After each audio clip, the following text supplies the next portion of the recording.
আসসালামু আলাইকুম শেখ ওয়ালাইকুম রহমতুল্লাহ। আমি আপনার দার্স শুনি আলহামদুলিল্লাহ, সেখান থেকে নাম্বার নিয়েছি প্রশ্ন করার জন্য। বিয়ের সময় যে কাবিন নামা ধরা হয় সেটা যদি বাকি থাকে বা না দেওয়া হয় স্ত্রীকে, এবং স্ত্রী যদি সেটা পুরোপুরি মাফ করে দেয় তাহলে কি জায়েজ আছে? এবং এই কাবিন নামার টাকা স্বামী না দিলে কি হজ বা ওমরা করা জায়েজ হবে? মোহরের টাকা যাকে কাবিন নামা বলছে, এই টাকা আপনার তার সাথে ওয়াদা করেছেন যে আপনি দেবেন। আর ওয়াদা পূরণ করা হচ্ছে মুমিনের বৈশিষ্ট্য। পক্ষান্তরে ওয়াদা খেলাফি করা হচ্ছে মোনাফিকের চরিত্র। আল্লাহ যে কোনো রকমের মোনাফিকেতে আল্লাহ প্রতিটি মুসলিম ভাই বোনদের হেফাজত করুন।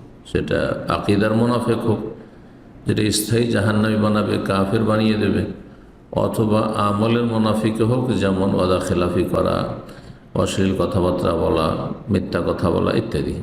এগুলি হচ্ছে আমলের মুনাফিক, কর্মগত নেফাক। তো এই জন্য ওয়াদা পূরণ করবেন। ওয়াউফু বিল আহদ, আল্লাহ বলছেন, জি ইয়া আইয়ুহাল্লাযীনা আমানু আউফু বিল উকুদ, সূরা মায়দা প্রথম আয়াত। তোমরা তোমাদের চুক্তি যা কিছু হয়ে থাকে যে কোনো পর্যায়ের সেগুলি পূর্ণ করো। জি, আল্লাহ রাব্বুল আলামিন আরও বলেছেন ওয়াউফু বিল আহদি ইন্নাল আহদা কানা মাসউলা, তোমার ওয়াদা পূরণ করো, সে সম্পর্কে তোমার জিজ্ঞাসিত হবে, আল্লাহর কাছে জবাব দিতে হবে।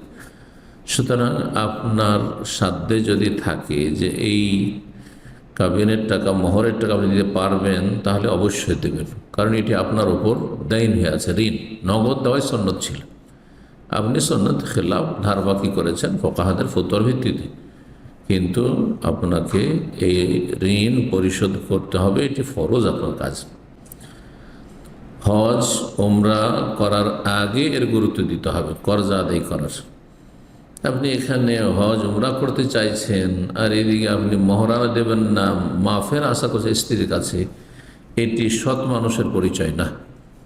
যদি আপনার অন্তরে সততা থাকে আপনার স্ত্রীর ক্ষেত্রে এবং তার হিতাকাঙ্ক্ষী হন, তো তার ন্যায্য হক আদায় করে দেবেন। জি, আল্লাহ হিদায়াত দান করুন। তবে কেউ যদি অভাবী হয়, দিতে পারছে না, কোনো রকম করে সংসার চালাচ্ছে, আর স্ত্রী যদি স্বতঃস্ফূর্তভাবে ক্ষমা করে দেয়, তাহলে কোনো অসুবিধা নেই।